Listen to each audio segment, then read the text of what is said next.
Assalamualaikum warahmatullahi wabarakatuh. Alhamdulillahirrabbilalamin. Semoga kita senantiasa selalu dalam lindungan Allah dan diberikan kesehatan, baik jasmani maupun rohani. Amin ya rabbal alamin.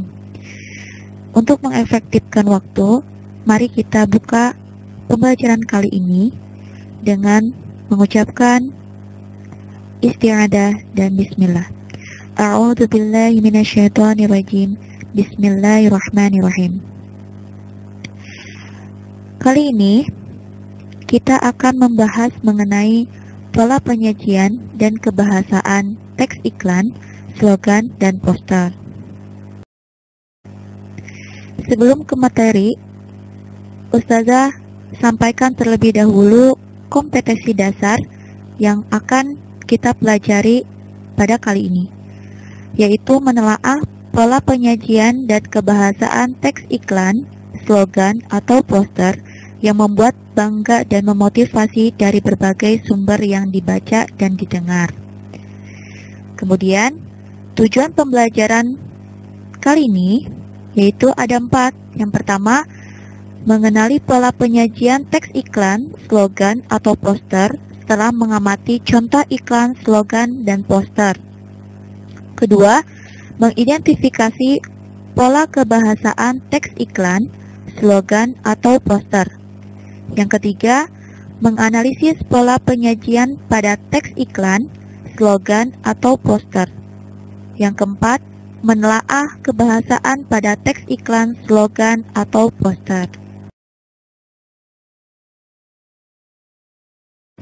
Langsung saja, kita membahas pola penyajian teks iklan atau struktur penyajian teks iklan. Yang pertama yaitu judul atau pengenalan produk dan jasa yang ditawarkan.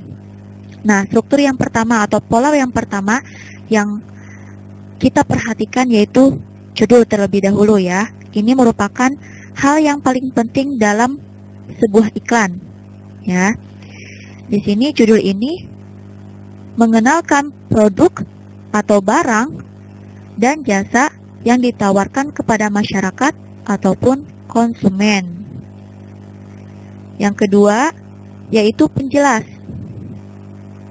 Penjelas ini berisi mengenai tujuan produk, jasa, atau informasi mengenai keunggulan produk atau jasa yang dimaksud. Nah, berarti di sini menjelaskan produk yang ditawarkan kepada masyarakat atau konsumen mengenai barang yang diiklankan atau jasa yang diiklankan dari sebuah perusahaan, lembaga, ataupun yang mempromosikannya. Yang ketiga, nama dan alamat pengirim. Bagian ini berisi nama orang, alamat, atau nomor telepon yang dapat dihubungi.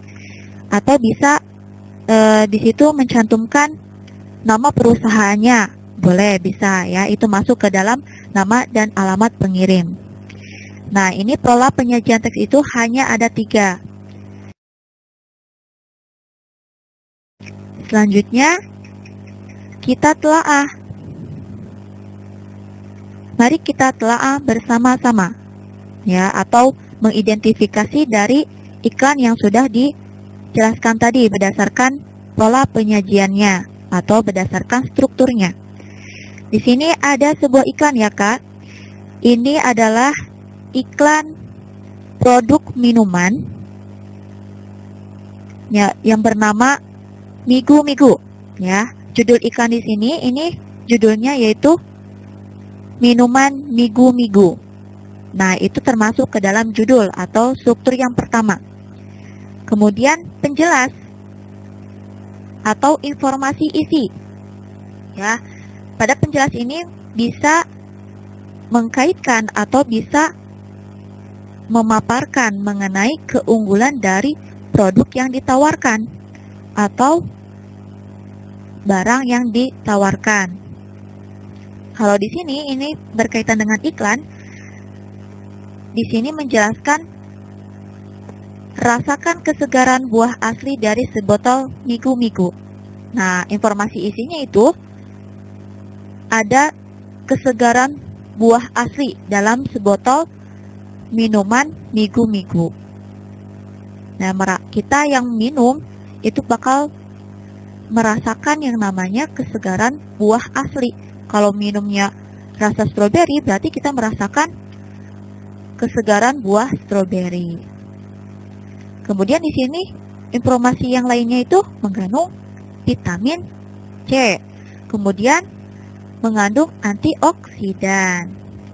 Selanjutnya, nama dan alamat. Nah, di sini mencantumkan alamat PT Alam Indah, Bandung, Jawa Barat, Indonesia. Nah, itu merupakan salah satu contoh mengidentifikasi atau menelaah iklan. Selanjutnya, pola penyajian slogan.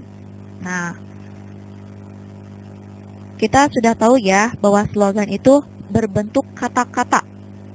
Ya, kata-kata bermakna atau motivasi, kemudian sebagai moto hidup atau semboyan dari sebuah golongan atau perusahaan, visi dan misi itu masuk ke dalam slogan.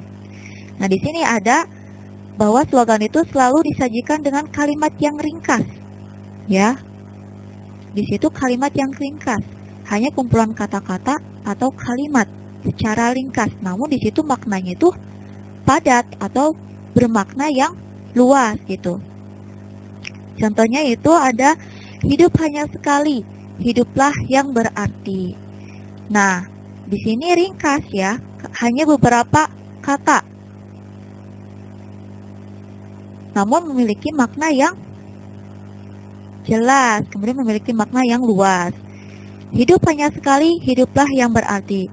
Itu menandakan bahwa atau ajakan kepada kita untuk memanfaatkan hidup di dunia ini dengan beribadah atau menjadi manusia yang bermanfaat.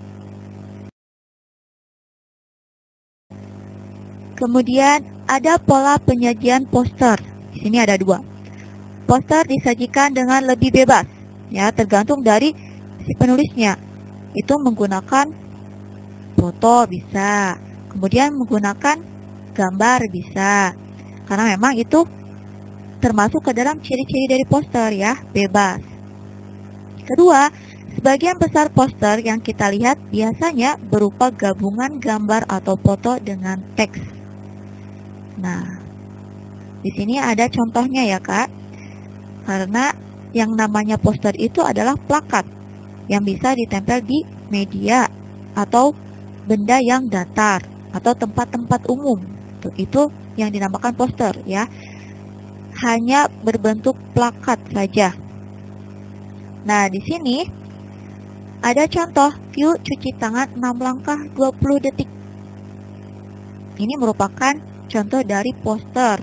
Ada gambarnya, kemudian ada teksnya ada. Di sini menjelaskan tentang cuci tangan 6 langkah selama 20 detik.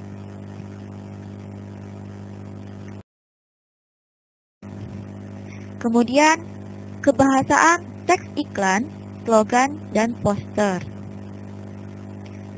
Nah, di sini ada 4. Yang pertama, pendek atau singkat. Nah, pendek atau singkat. Singkat di sini bukan berarti tidak bermakna, namun singkat di sini padat makna ya. Jelas. Yang kedua ada jelas ya. Singkat dan jelas, singkat dan jelas.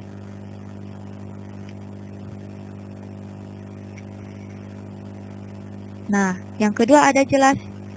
Jelas di sini yaitu ketika kita membaca atau mendengar sebuah iklan, slogan atau poster. Nah, pernyataan yang dipaparkan atau yang dipromosikan itu dari iklan itu jelas, dapat kita pahami gitu. Singkat namun dapat kita pahami. Kemudian slogan, jelas di sini ya ketika kita membaca hanya satu kilas, kita paham apa yang dimaksud dari slogan tersebut gitu. Yang ketiga, menarik perhatian. Menarik perhatian pembaca, menarik perhatian pendengar, itu masuk ke dalam menarik perhatian. Kita ambil contoh. Ada sebuah iklan. Nah, di sini ada iklan ya. Misal, iklan Yakult. Cintai ususmu, minum Yakult tiap hari. Itu biasanya ya yang selalu kita dengar ya ketika ada iklan Yakult. Nah, menarik perhatiannya apa? Bisa di situ dari suaranya menarik perhatian kita, atau dari bentuk gerak yang mengiklankannya menarik perhatian kita untuk membeli produk dari Yakult gitu. Kemudian iklan dari iklan jasa mempromosikan untuk menjahit di tempat ini gitu. Di tempat X misal. Nah, yang menarik perhatiannya apa? Misal di situ adanya diskon 50%. Ketika kita menjahit di toko itu atau di tempat itu, ada diskon 50% untuk jahitan yang kita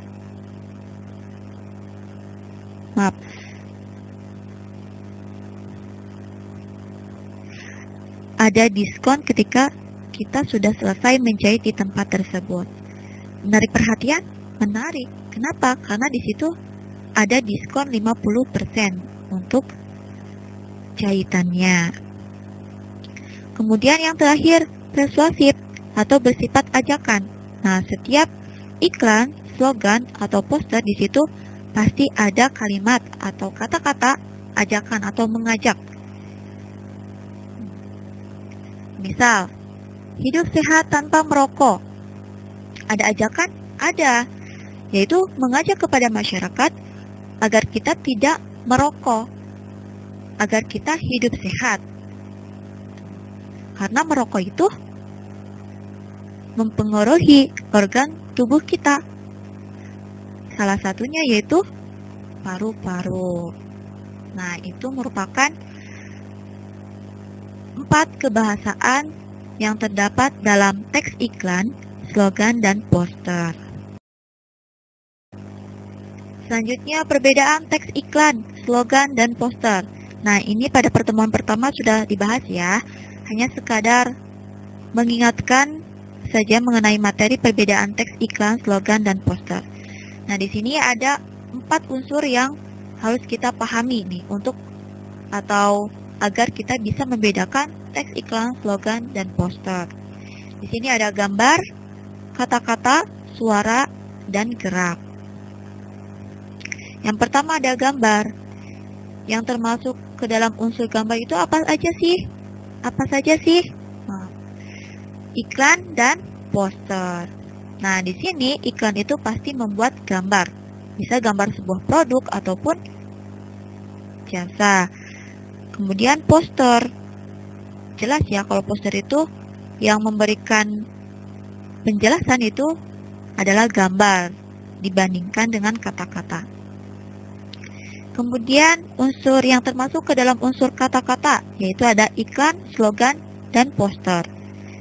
Kemudian yang termasuk ke dalam unsur gerak yaitu iklan. Ya, biasanya ini terdapat dalam media elektronik atau televisi.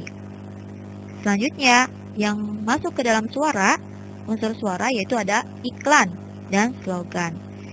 Nah, slogan juga bisa menggunakan suara ya. Bisa diucapkan atau kita mendengar dalam media elektronik yaitu radio. Bisa. Itu yang suara bisa diujarkan atau diucapkan atau bisa juga dalam radio. Terdapat dalam radio. Selanjutnya, perhatikan gambar berikut ini. Nah, coba kakak identifikasi gambar yang Ustazah sediakan ini termasuk ke dalam jenis apa ya kak?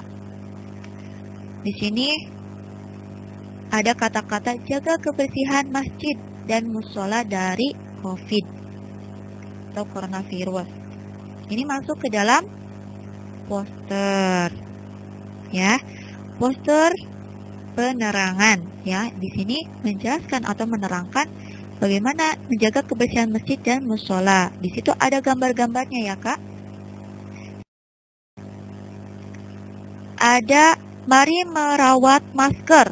Nah, masker itu masa depan keren dari bahaya narkoba. Nah, ini merupakan contoh dari poster. Selanjutnya, ketika kamu merasa sendirian, ingatkan diri bahwa Allah sedang menjauhkan mereka darimu, agar hanya ada kau dan Allah. Nah, ini merupakan contoh dari apa? Contoh dari slogan, ya. Ini hanya kumpulan kata-kata tanpa gambar, ya. Atau bisa ada gambar, itu mungkin kalau masuk ke dalam pembahasan materi, yang lebih tepatnya itu tidak menggunakan gambar kalau slogan, ya. Kalau kita membahas dari perbedaan yang tadi.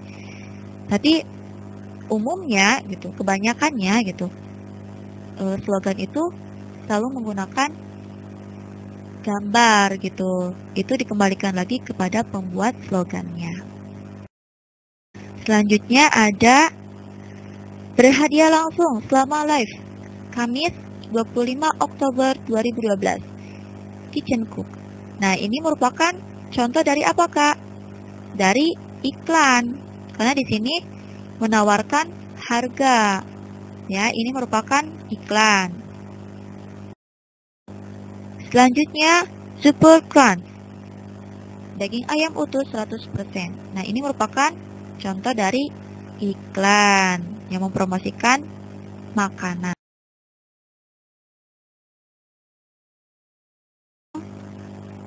Ustazah sampaikan, semoga dapat dipahami. Di sini ada tugas juga untuk kakak-kakak, yaitu untuk membuat 5 pertanyaan PG atau uraian beserta jawaban mengenai materi teks iklan, slogan, atau poster. Nah, di situ ada petunjuk pengerjaan. Ya, bisa kakak baca. Dan tentunya perlu diingat ya, Kak, untuk pengiriman tugas-tugas, filenya itu nama dari siswa ya, nama kakak sendiri, jangan nama orang tua ataupun saudara. Ini untuk memudahkan ustazah mencari nama kakak di absensi. Kemudian catatan, ini adalah foto contoh ya, format dalam pengumpulan tugas. Catatan, untuk tugas kemarin yang nama filenya orang tua atau saudara, silakan untuk mengirim ulang kembali ke atau melalui link yang sudah disediakan. Mungkin hanya itu yang bisa ustazah sampaikan. Kurang dan lebihnya mohon maaf. Kita akhiri pertemuan kali ini dengan mengucapkan Alhamdulillah. Alhamdulillahirabbil alamin. Cukup sekian. Wassalamualaikum warahmatullahi wabarakatuh.